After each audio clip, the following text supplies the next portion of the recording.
warahmatullahi wabarakatuh.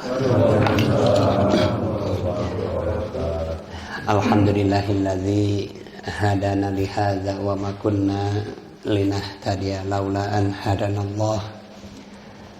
Asyhadu an la ilaha illallah wahdahu la syarikalah wa asyhadu anna Muhammadan abduhu wa rasuluh alladzi la nabiyya ba'dah. Allahumma salli wa sallim ala sayyidina Muhammadin sahibir risalah wa ala alihi wa ashabihi wa man da'a bida'watihi ila yaumil qiyamah. Amma ba'd. Bapak-bapak dan ibu-ibu jamaah Masjid Mutiara yang semoga dirahmati Allah. Alhamdulillah kita bersyukur kembali ke hadirat Allah Subhanahu wa taala dengan mengucapkan alhamdulillahirabbil alamin. Segala puji bagi Allah Tuhan semesta alam yang telah memberikan kepada kita semua berbagai nikmat dan kebaikan. Alhamdulillah Allah masih tetap memberi sehat kepada kita, masih tetap kita diberi kuat dan semangat untuk kembali hadir di majelis yang insya Allah barokah ini. Salawat dan salam semoga dilimpahkan Allah kepada Nabi kita Nabi Muhammad sallallahu alaihi wasallam, kepada keluarganya, para sahabatnya, kepada tabi'in dan juga kepada kita semua selaku umatnya sampai hari kiamat. Bapak Ibu,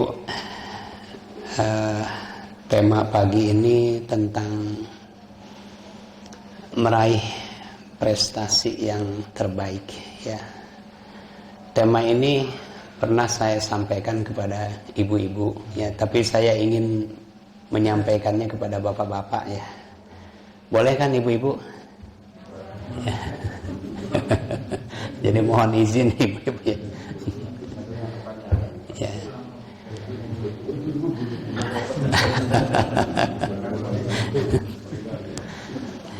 Bapak-bapak dan ibu-ibu yang dirahmati Allah, hidup ini bukan hanya sekedar hidup, ya. Ada ungkapan mengatakan jalani saja hidup ini seperti air mengalir, ya. Kira-kira ungkapan ini benar atau tidak, Pak? Rasanya kurang pas, ya. Jadi kita menjalani hidup sebagaimana air mengalir. Bagaimana kalau mengalirnya ke comberan? Ya, masa kita harus ikuti juga, ya.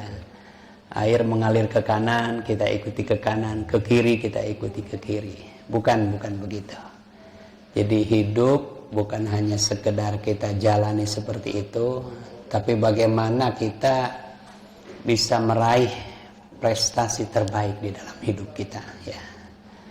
Di dalam pekerjaan kita, ya, bukan hanya sekedar bekerja, bukan hanya sekedar kita melaksanakan tugas-tugas di tempat kita bekerja, bukan hanya sekedar kita menyelesaikan pekerjaan-pekerjaan kita, tapi bagaimana kita bisa meraih yang terbaik di dalam bekerja kita. Ya, di dalam berumah tangga juga seperti itu. Bukan hanya sekedar menikah, kemudian punya istri, punya keturunan. Ya, bukan. Tapi bagaimana di dalam rumah tangga kita bisa menghasilkan yang terbaik. Ya. Di dalam beribadah juga seperti itu, ya. Kita bukan hanya sekedar mengerjakan ibadah-ibadah itu secara ritualnya saja, ya, hanya gerakan-gerakan ibadah, bacaan-bacaan ibadah. Tapi bagaimana kita bisa melaksanakan yang terbaik di dalam ibadah kita, ya. Ya, bahkan Rasulullah mengatakan masuk surga pun bukan hanya sekedar masuk surga, tapi bagaimana kita bisa mendapatkan surga yang terbaik. Ya, Rasulullah SAW bersabda, wa idza sa'altumullahal jannah, apabila kamu meminta kepada Allah surga, fas'alul jannatal firdaus, maka mohonlah surga firdaus, ya. Karena itu surga menjadi yang terbaik, surga yang paling tinggi. Itu bapak-bapak, ibu-ibu, ya. Bagaimana caranya supaya kita bisa mendapatkan prestasi yang terbaik di dalam hidup ini, di dalam pekerjaan kita, di dalam ibadah kita? Ya, kalau kita baca di dalam Al-Quran, prestasi yang terbaik itu adalah di saat seseorang berhasil menginjakan kakinya di surga, ya, maka itu akan menjadi prestasi terbaik dalam hidupnya. Ya, di surah Ali Imran ayat yang ke-185 Allah Subhanahu wa taala berfirman, ya, kullu nafsin dha'iqatul maut wa innama tuwaffa ujurahum yaumal qiyamah faman zuhziha 'anil nar wa udkhilal jannah faqad faz wa mal hayatud dunya illa mata'ul ghurur. Setiap jiwa pasti akan merasakan mati, dan hanya pada hari kiamat akan disempurnakan balasannya. Barang siapa yang dijauhkan dari api neraka dan dimasukkan ke dalam surga, faqad faz, maka itulah keberuntungan, kemenangan yang besar. Itulah keberuntungan, itulah prestasi yang paling tinggi. Wa mal hayatud dunya illa mata'ul ghurur. Ya, dan tidaklah kehidupan dunia ini melainkan kesenangan yang memperdayakan. Bapak-bapak, ibu-ibu yang semoga dirahmati Allah, bagaimana kita bisa mendapatkan yang terbaik dalam hidup ini? Ya, tentu ada syarat-syaratnya. Ya, ada jalannya. Yang pertama adalah jiddiyah, kesungguhan. Kesungguhan, keseriusan. Maka ini penting. Ya. Di dalam Al-Quran surah yang ke-29 ayat yang ke-69, Allah Subhanahu wa taala berfirman, walladzina jahadu fina lanahdiyannahum subulana wa annallaha lama'al muhsinin. Ya. Dan orang-orang yang bersungguh-sungguh, orang-orang yang serius di dalam mencari keridhaan kami, pasti akan kami tunjukkan kepadanya jalan-jalan kami. Allah akan tunjukkan jalan-jalannya. Allah akan berikan hidayahnya. Ya, jalan menuju surga, ya, jalan menuju keberhasilan, jalan menuju prestasi, Allah akan tunjukkan semuanya. Dan Allah bersama orang-orang yang berbuat baik. Kesungguhan ini mutlak.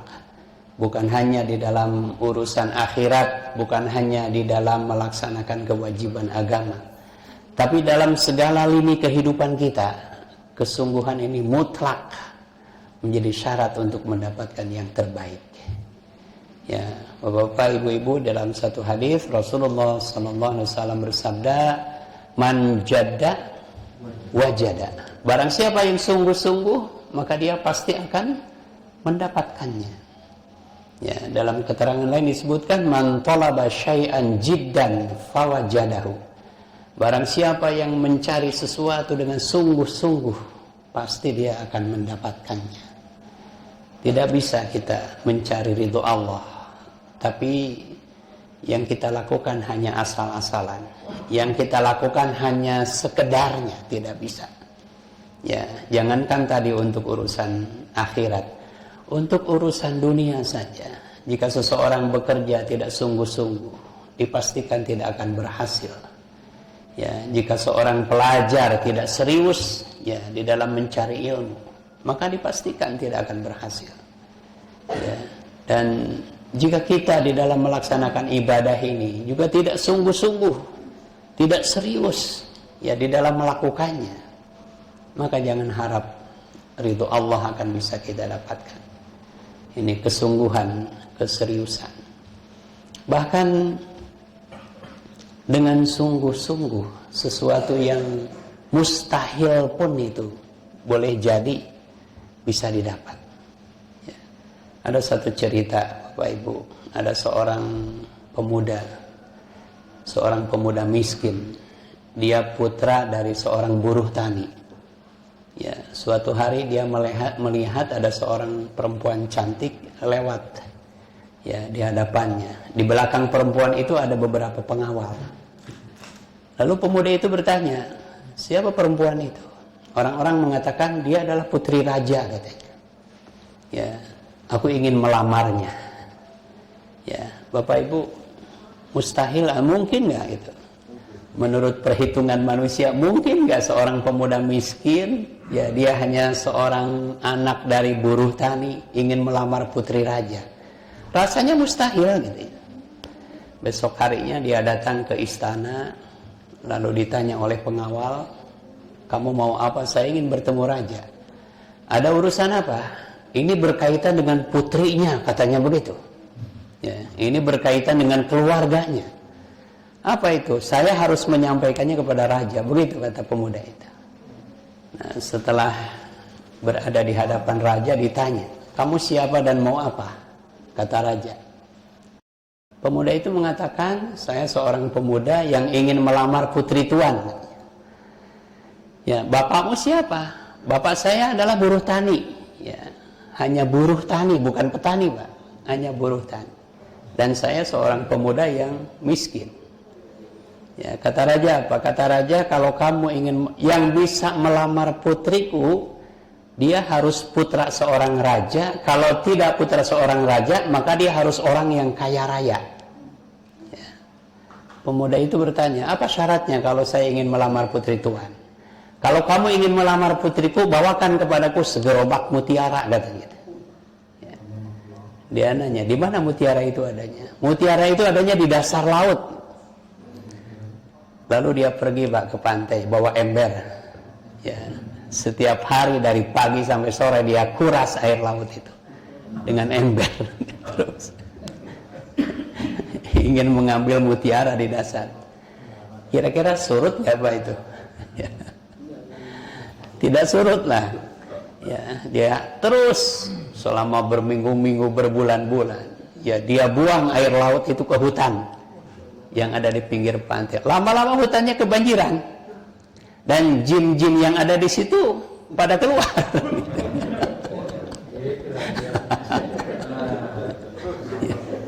Ini tempat tinggal kita kebanjiran, ini kenapa? Ternyata dilihatnya seorang pemuda sedang nguras air laut. Ya. Ditanya, kenapa kamu nguras air laut? Saya ingin mengambil mutiara. Sudah, kamu jangan nguras, biar kamu yang mengambilkan mutiara, katanya. Ada, Pak, jin yang bisa menyelam. Ada itu di surah Al-Anbiya ayat yang ke-82 ya. Ada jin-jin yang ditaklukkan oleh Nabi Sulaiman yang tugasnya menyelam ke dasar laut itu. Ya, di surah Al-Anbiya. Lalu pemuda itu datang menghadap raja dengan membawa mutiara segerobak, coba. Ketika raja melihat, ternyata benar asli ini mutiaranya ya.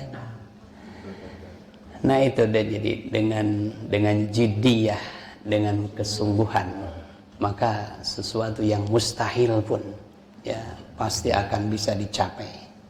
Ya, ini hanya satu cerita saja. Kemudian Bapak-bapak, Ibu-ibu, yang kedua, istiqomah. Ya, istiqomah ini juga menjadi syarat untuk mencapai, meraih keberhasilan.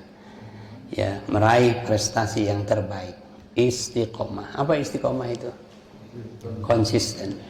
Konsisten, dia tetap teguh, terus berjuang, terus menerus dia melakukannya. Nah, ini Bapak-bapak, Ibu-ibu, ya,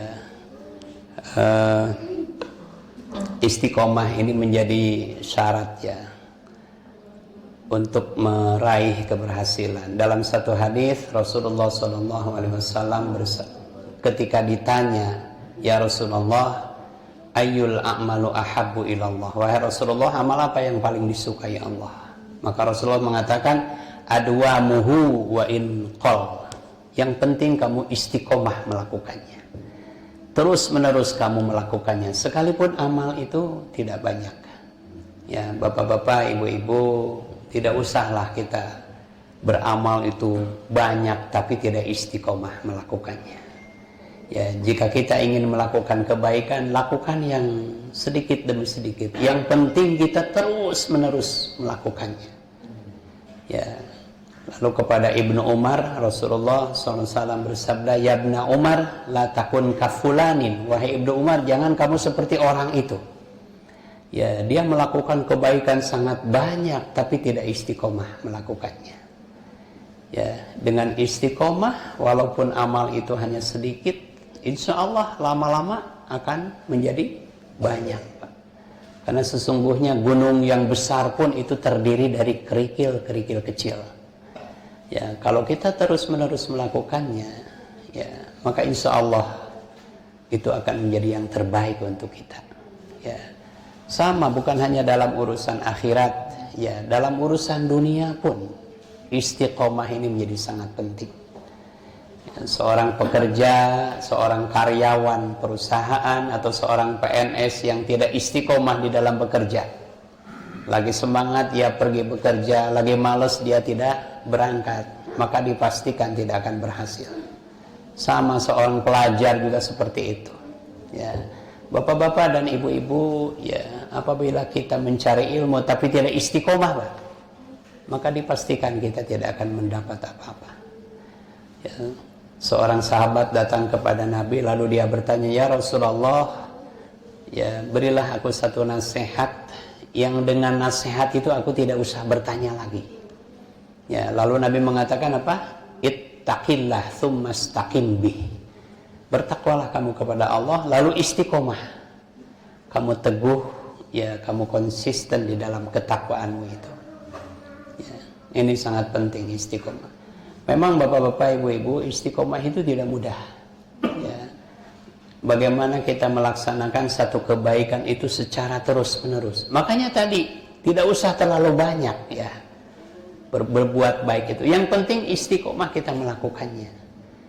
Ya, di surah Ali Imran ayat yang ke-134, ciri orang yang bertakwa itu yang pertama, alladzina yunfiquna fis sarra'i wad-dharra.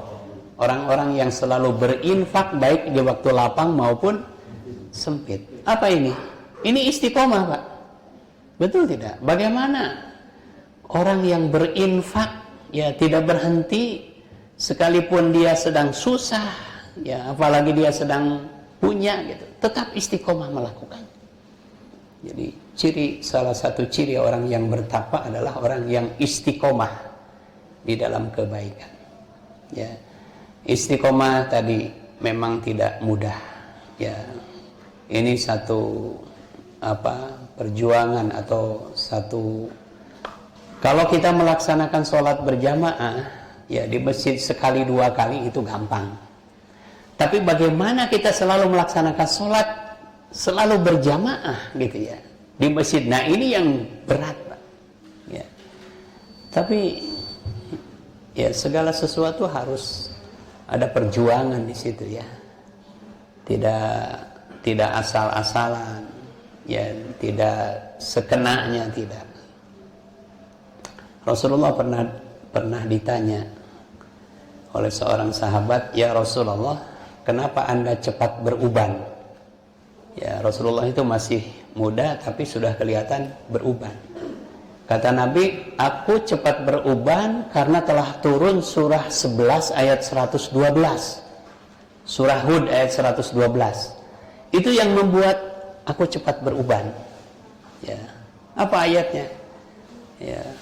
Ayatnya, wastaqim kama umirta. Maka istiqomahlah, tetaplah kamu sebagaimana kamu diperintahkan. Istiqomahlah kamu, ya, pada kebenaran yang telah diperintahkan kepadamu. Jadi tadi apa kaitannya Pak istiqomah dengan Nabi cepat beruban? Biasanya orang kalau cepat beruban apa itu, Pak? Itu. Tapi Nabi masih muda udah beruban. Karena apa tuh? Karena banyak melakukan pekerjaan berat, biasanya begitu. Ya. Jadi banyak melakukan pekerjaan berat. Itu yang dimaksud. Kenapa Nabi cepat beruban? Karena istiqomah ini memang tidak mudah. Ya. Bapak-bapak, ibu-ibu, bagaimana kita melaksanakan ibadah-ibadah ini secara istiqomah, ya. Nah, itu yang kedua. Kemudian yang ketiga, sabar. Ya, Bapak Ibu, sabar. Ini menjadi kunci penting di dalam meraih keberhasilan. Ya, ini menjadi syarat sangat penting, ya, di dalam meraih prestasi yang terbaik. Sabar. Bapak Ibu yang dirahmati Allah, hidup ini tidak selamanya berjalan mulus ya. Ya, dalam hidup ini ada saja kita harus menghadapi rintangan, menghadapi halangan. Ya, ada saja kita harus menghadapi godaan. Nah, di saat seperti itu, maka yang kita kedepankan adalah sabar. Ya. Di dalam Al-Quran, surah Al-Baqarah ayat yang ke-155 ya. Allah Subhanahu wa Ta'ala berfirman, A'udzubillahi minasyaitonirrajim, walanabluwannakum bisyai'in minal khawfi wal ju'i wa naqsim minal amwali wal anfusi was samarat wa basyiris sabirin alladzina idza asabatum musibah qalu inna lillahi wa inna ilaihi raji'un ulaika alaihim shalawatun mir rabbihim wa rahmah wa ulaika humul muhtadun atau muflihun, humul muhtadun ya, atau muflihun ya,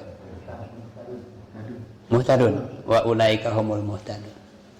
Dan sungguh kami akan menguji kalian ya, dengan ketakutan, dengan kelaparan, dengan kehilangan harta benda, kehilangan jiwa ya, bahkan dengan tiadanya buah-buahan. Tapi sampaikanlah kabar gembira kepada orang-orang yang sabar. Bapak-bapak, ibu-ibu, kalau kita perhatikan ayat tadi, ini kan musibah. Kami akan menguji kamu dengan ketakutan, kelaparan, kehilangan harta benda, kehilangan jiwa, dan juga kehilangan buah-buahan.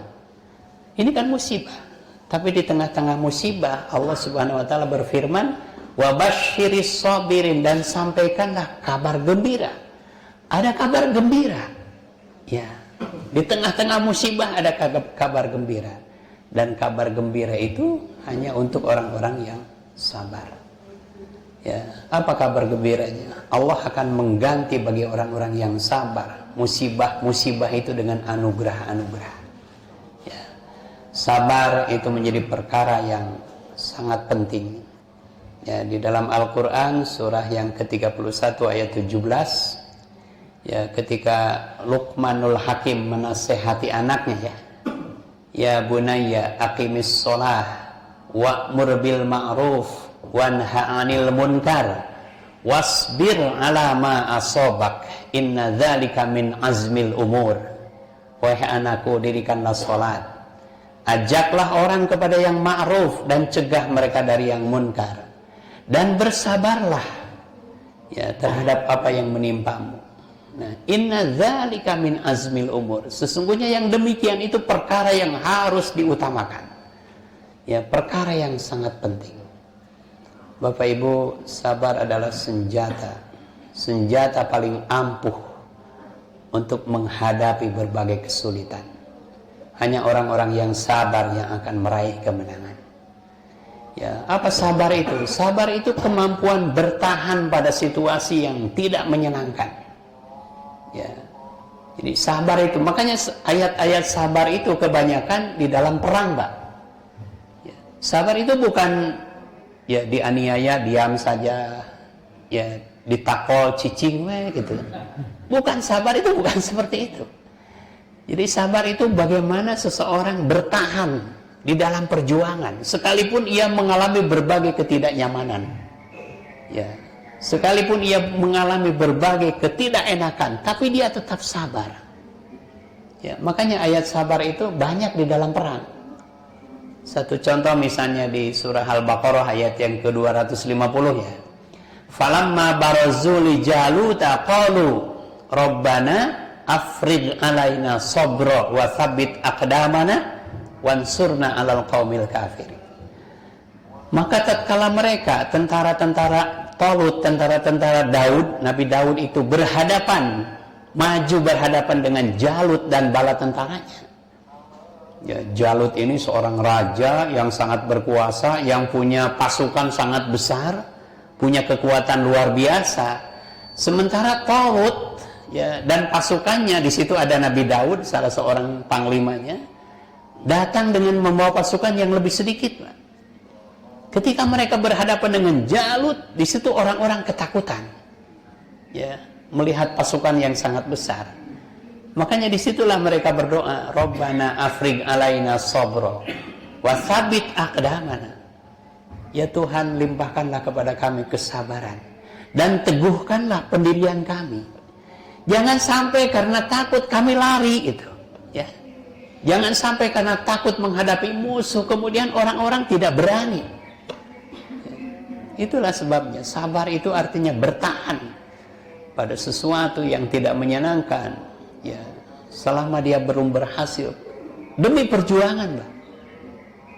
Ini sabar, ya. Jadi tadi sabar itu bukan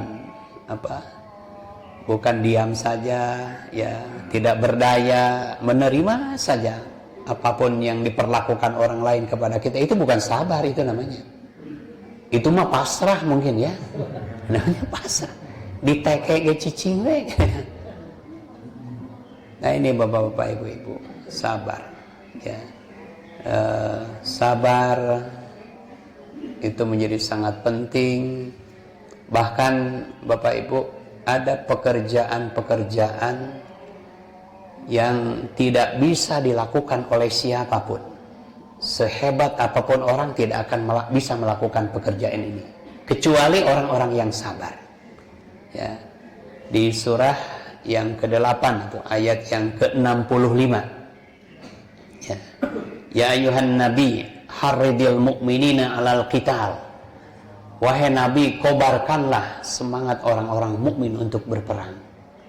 Ya, jika ada di antara kalian 20 orang yang sabar, niscaya mereka dapat mengalahkan 200 musuhnya. Ya. Dan jika ada di antara kalian 100 orang yang sabar, niscaya mereka dapat mengalahkan 1000 musuhnya. Coba bayangkan, baik. Ini Quran yang mengatakan. Jadi ada pekerjaan-pekerjaan yang tidak bisa dilakukan oleh siapapun kecuali hanya oleh orang-orang yang sabar. Bayangkan 20 pasukan bisa mengalahkan 200. 100 pasukan bisa mengalahkan 1000. Artinya apa? 1 berbanding berapa itu? 1 berbanding 10. Ada nggak orang bisa mengalahkan 1 orang bisa mengalahkan 10 orang? Tidak ada. Dan ini hanya terjadi pada orang-orang yang sabar, ya. Bahkan di ayat yang ke-66-nya, ya. Coba Pak Ustaz, ayat 66-nya dibaca. Sekarang Allah telah meringankan kamu karena Dia mengetahui bahwa ada kelemahan padamu. Maka jika di antara kamu ada 100 orang yang sabar, niscaya mereka dapat mengalahkan 200 orang musuh. Dan jika di antara kamu ada 1000 orang yang sabar, niscaya mereka dapat mengalahkan 2000 orang dengan seizin Allah. Ya. Innallaha ma'as sabirin. Allah bersama orang-orang yang sabar. Tadi di ayat 5, 20 bisa mengalahkan berapa? 200. 100 orang bisa mengalahkan 1000. Di ayat 66-nya, sekalipun orang-orang yang sabar itu dalam keadaan lemah, Pak, ya. Sekalipun orang-orang yang sabar itu dalam keadaan lemah, dia masih bisa mengalahkan 2 kali lipat musuhnya. Kalau tadi dalam keadaan kuat bisa mengalahkan 10 kali lipat, dalam keadaan lemah pun orang yang sabar bisa mengalahkan 2 kali lipat. Ya, jika ada 100 orang yang sabar, ya, dia bisa mengalahkan 200 musuhnya. Dan jika ada 1000 orang yang sabar, dia bisa mengalahkan 2000 musuhnya. Itu dalam keadaan lemah. Di surah 8 ayat yang ke-66. Inilah sabar, Bapak Ibu. Dan sabar itu menjadi kunci keberhasilan. Ya, hanya orang-orang yang sabarlah yang akan menjadi pemenang. Yang ketiga, Bapak-bapak, Ibu-ibu, yang keempat, apalagi syarat untuk meraih prestasi terbaik.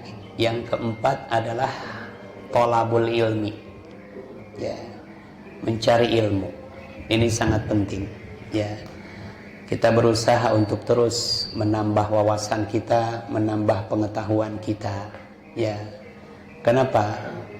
Karena ya perkembangan ilmu itu terus berkembang.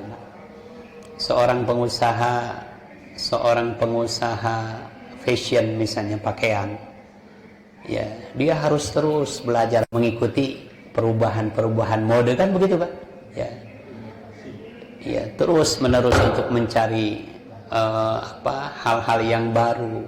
Nah begitu pula di dalam beribadah, kita harus terus menambah wawasan kita, keilmuan kita, demi menyempurnakan amal ibadah kita kepada Allah. Dan yang terakhir, yang kelima, doa. Ya, ini sangat penting Pak. Doa, karena segala sesuatu hanya akan terjadi hanya karena kehendak Allah. Ya, mohonlah kepada Allah yang terbaik untuk kita. Ya, mohonlah kepada Allah prestasi-prestasi yang penting, yang terbaik untuk kita semua. Mudah-mudahan kita bisa meraih prestasi yang terbaik di dunia dan juga di akhirat. Ya. Itu saja mungkin Bapak Ibu yang bisa disampaikan. Ya, silakan barangkali ada yang ingin menambahkan atau yang bertanya.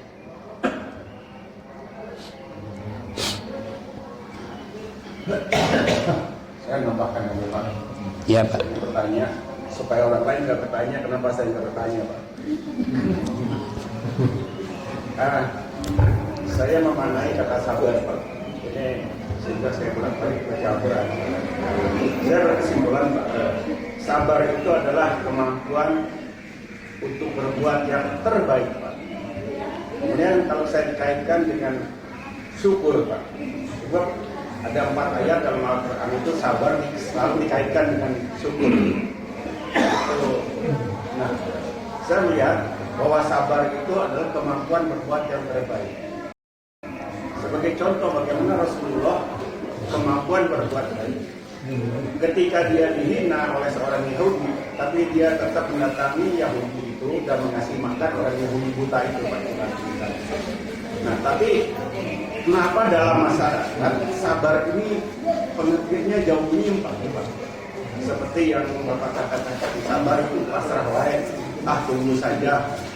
Gimana Pak sampai terjadi penyimpangan ini Pak? Terima kasih Pak. Ya, saya tidak tahu di mana penyimpangannya. Hanya mungkin boleh jadi salah mengartikan sabar. Ya, salah mengartikan sabar, bahwa tadi kalau sabar itu diartikan kemampuan untuk meraih yang terbaik. Ya, dan di dalam meraih yang terbaik ini tidak mudah, tidak selamanya mulus kan Pak ya. Ada rintangan, ada halangan. Nah, di saat kita menghadapi itu, maka sabar inilah yang dikedepankan. Ya. Makanya tadi sabar itu menjadi senjata paling ampuh untuk menghadapi musibah. Di Quran Allah Subhanahu wa taala berfirman, "Wasta'inu bis-sabri was-shalah." Mohonlah pertolongan kepada Allah dengan sabar. Nah, sabar di sini apa? Bertahan, Pak. Selama kita belum menemukan cara terbaik untuk keluar dari musibah, ya kita tetap bertahan di situ. Tetap berprasangka baik. Ya, misalnya orang yang sakit, maka di situ dia butuh kesabaran. Sabar apa di situ? Sabar untuk tidak mencari cara yang salah. Banyak orang yang sakit ingin cepat sembuh, tidak sabar, maka apapun dikatakan orang dilakukan. Kalau kamu ingin sembuh, coba kamu makan pepes kotoran kambing, katanya begitu Pak. Ya, tidak sabar. Ada yang minum darah ular, ada yang makan anak tikus gitu ya. Oh, itu kan tidak sabar. Ya. Jadi sabar itu tadi bertahan untuk tidak menempuh cara-cara yang salah. Ya, dan kita lihat orang-orang Hamas, ya, mereka mengatakan kami berhasil meraih kemenangan dalam perang kemarin itu karena kami bersabar. Kami bersabar, ketakutan itu luar biasa Pak, tapi kami bersabar untuk tetap berada di garis depan. Makanya di surah Ali Imran ayat yang ke-200, sabar itu tidak ada batasnya Pak. Ini juga banyak orang yang salah, sabar juga ada batasnya katanya. Padahal sabar tidak ada batasnya. Ya ayyuhalladzina amanusbiru wasabiru warabitu, kan gitu. Wahai orang-orang yang beriman, bersabarlah dan teguhkanlah kesabaranmu. Warabitu, dan tetaplah bersiap siaga. Ya, ini Bapak-bapak Ibu. Kalau orang tidak sabar apa? Orang tidak sabar sudah kalah apa? Bayangkan kalau apa tadi? Nabi Daud dan bala tentaranya tidak sabar menghadapi pasukan Jalut. Kemudian mereka lari, Pak. Apa yang terjadi? Maka musuh akan dengan mudah mengalahkannya. Tapi dengan kesabaran akhirnya apa? Mereka berhasil meraih kemenangan. Di ayat 251-nya, fahazamuhum biidnillah. Ya, maka mereka pasukan Daud itu berhasil mengalahkan pasukan Jalut dengan izin Allah. Wa qatala Dawuda Jaluta, dan Daud pun berhasil membunuh Jalut. Bapak-bapak, ibu-ibu, dalam setiap peperangan ya selalu terjadi apa? Pasukan Rasulullah dan kaum muslimin jumlahnya lebih sedikit daripada pasukan musuhnya. Tapi di dalam setiap peperangan Nabi selalu meraih kemenangan. Ini salah satunya adalah sabar, ya. Begitu Pak. Baik Bapak Ibu, kalau tidak ada lagi mungkin cukup sampai di sini. Subhanakallahumma wa bihamdika asyhadu an la ilaha illa anta astaghfiruka wa atubu ilaik. Wassalamualaikum warahmatullahi wabarakatuh.